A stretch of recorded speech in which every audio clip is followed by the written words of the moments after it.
दूसरा case equal MSP के संबंध में हुआ था। कोर्ट के सामने हमने व्यापक चर्चा किया। चर्चा इस बात पे भी हुई कि क्यों ना इसको एनोमली कमेटी को भेज दिया जाए।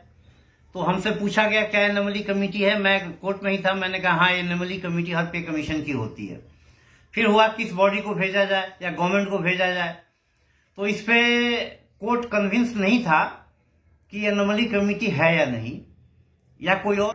सैनिक भाइयों, कल इक्वल एमएसपी के ऊपर सुप्रीम कोर्ट में जो जजमेंट हुआ था इसके बारे में जानकारी भी ले लेंगे, जो अपना वीर बहादुर जी से उनका बातों में सुनेंगे। और इसी केस को लेकर हाई कोर्ट से और सुप्रीम कोर्ट तक पहुंच गया है। अभी अपना लिए जैश व जवानों के लिए न्याय मिलना बहुत ज़रूरी है।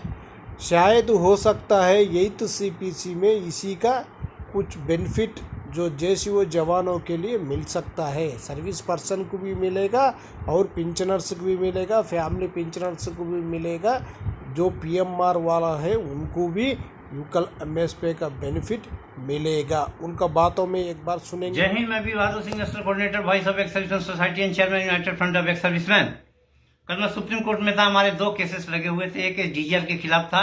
हमने उस पॉलिसी को चैलेंज किया था जिसमें coal loading transportation company, security agency का व्यापार और इनपैनलमेंट सिर्फ अफसरों की एजेंसी को किया जाता है और दिया जाता है। उसी तरह कोको पेट्रोल पंप भी, आपका सीएनजी पंप भी सारे के सारे अफसरों को दिया जाता है। ये सब क्रीम पॉलिसी अफसरों ने नियम के खिलाफ, संविधान के खिलाफ अपने लिए रिजर्व कर रखा है, जिसको हम लोगों ने चैलेंज किया है। सरकार ने अभी तक इस पर जवाब दाखिल नहीं किया है। कोर्ट ने 2 वीक का समय दिया, जून में इस केस का डिस्पोजल हो जाएगा। दूसरा केस इक्वल एमएसपी के संबंध में हुआ था। कोर्ट के सामने हमने व्यापक चर्चा किया। चर्चा इस बात पे भी हुई कि क्यों ना इसको एनोमली कमेटी को भेज दिया जाए। तो हमसे पूछा गया क्या एनोमली कमेटी है। मैं कोर्ट में ही था, मैंने कहा हाँ एनोमली कमेटी हर पे कमीशन की होती है। फिर हुआ किस बॉडी को भेजा जाए या गवर्नमेंट को भेजा जाए।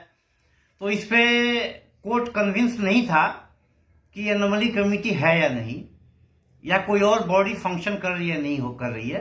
तो उन्होंने उस चीज को ऑप्शन खुला छोड़ दिया और ये कहा कि आप एक डिटेल रिप्रेजेंटेशन दीजिए। हम लोग इस कोर्ट के आदेश के अनुसार डिटेल रिप्रेजेंटेशन देंगे, जिसका कोर्ट ने परमिशन दिया हुआ है। अगर सरकार उस पर एक्शन नहीं करती है तो दोबारा हम लोग कोर्ट में जाएंगे। एक बात मैं और आपके संज्ञान में लाना चाहता हूं कि सर्वोच्च न्यायालय का काम किसी के संवैधानिक अधिकार का हनन हुआ है या नहीं हुआ ये देखना है। होस्टाइल डिस्क्रिमिनेशन हुआ है नहीं हुआ ये देखना है। इस पे बहस करनी है, चर्चा करनी है। हम लोगों ने इस पे बहुत चर्चा की, लेकिन मुझे ऐसे लगा कि court as a supreme court, जो कि सर्वोच्च बॉडी है, इसको देखने के बजाय गवर्नमेंट के फाइनेंस हित को देख रही है। मुझे लगा है कहीं हम वित्त मंत्री के सामने तो केस फाइल नहीं किए हुए हैं, क्योंकि उन्होंने बात किया कि सरकार के पास लिमिट बजट होता है। चलिए, तो चर्चा का विषय है, ऑर्डर का विषय नहीं है। ऑर्डर में ये हुआ है कि हमें परमिशन दिया गया है डिटेल रिप्रेजेंटेशन देने के लिए। हम लोग डिटेल रिप्रेजेंटेशन देंगे गवर्नमेंट ऑफ इंडिया को और पे कमीशनों को भी देंगे, पे कमीशन को भी देंगे। अगर गवर्नमेंट इस पे कोई निर्णय नहीं लेती है तो हम लोग इसको माननीय सर्वोच्च न्यायालय में दोबारा जाएंगे। ये ऑप्शन हमारे लिए खुला रखा हुआ है। इसी आधार पे हम लोगों ने पिटीशन विड्रा किया हुआ है। जय हिंद, जय भारत। देश में बैठे हर नागरिक को हमारी सेना पे फक्र है। अगर हम चैन की नींद सो सकते हैं तो हमारे वो जाबाज जवान दिन रात सरहद पे है, तब हम चैन की नींद सोते हैं। बड़ा दुख होता है सर, मेरे पास ये दिख रही है ना भाई, ये करावास है। इनके अंदर 1.5 करोड़ का पैकेज है भाई, बढ़िया वाला। जो इनके अंदर गया वो आज तक मिला ही नहीं। बस घर वालों के 1.5 करोड़ रुपए जाते हैं सीधे, देख लो भाई। और ये पार्टी है, देख लो भाई।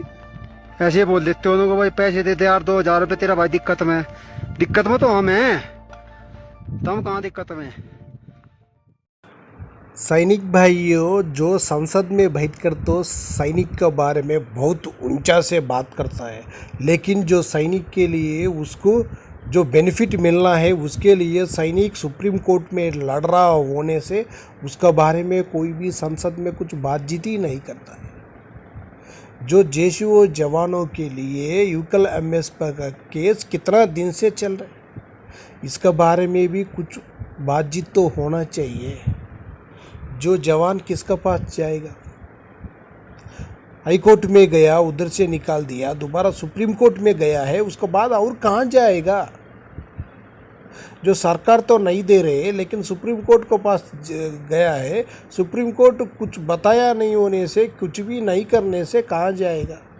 इसके बारे में भी कुछ चर्चा संसद में होना चाहिए। जवानों का बेनिफिट जो मिलना है वो मिलना चाहिए। इसके बारे में जो अपना रक्षा मंत्री जी ने इसी के ऊपर कुछ ना कुछ बातचीत करना बहुत ज़रूरी है।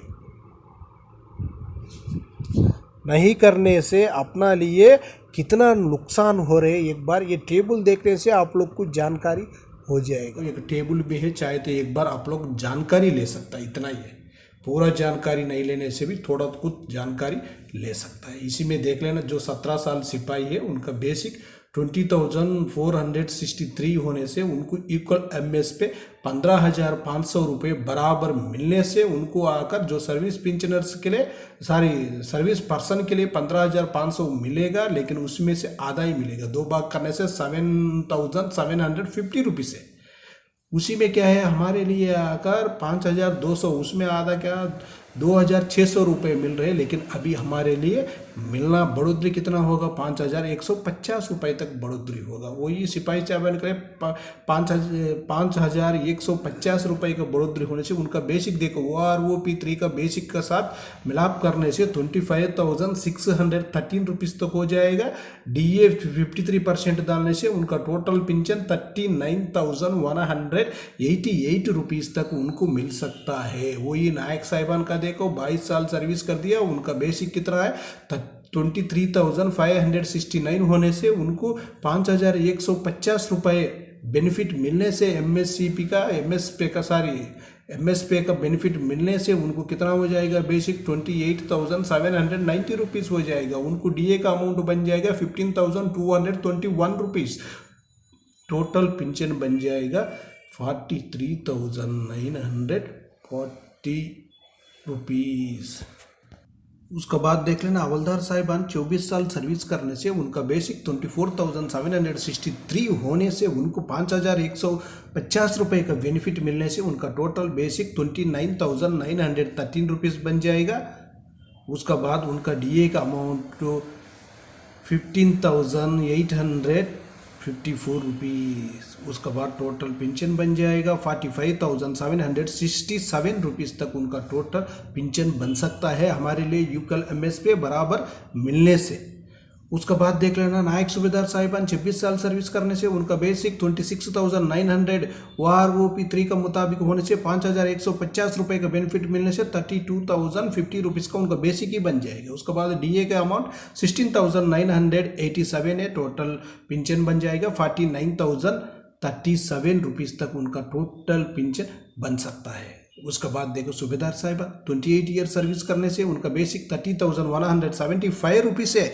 OROP3 का मुताबिक उनको 5,150 रुपये का बेनिफिट मिलने से उनको बेसिक बन जाएगा 35,325 रुपीज़। DA का अमाउंट 18,722 रुपीज़। टोटल पेंशन बन जाएगा 54,047 रुपीज़ तक उनका टोटल पेंशन बन सकता है। उसके बाद देख लेना, 32 ईयर सर्विस किया हुआ सूबेदार मेजर साहिबान के लिए उनका बेसिक 34,575 रुपीज़ है। उनको 5,150 रुपये का बेनिफिट मिलने से 39,725 रुपीज़ तक उनका बेसिक बन जाएगा। उनका DA का अमाउंट बनेगा 21,054 रुपीज़। टोटल पेंशन 60,779 रुपीज़ तक उनका टोटल पेंशन बन सकता है। इसी टेबल का मुताबिक हमारे लिए 15,500 यूकल एमएस पे बराबर मिलने से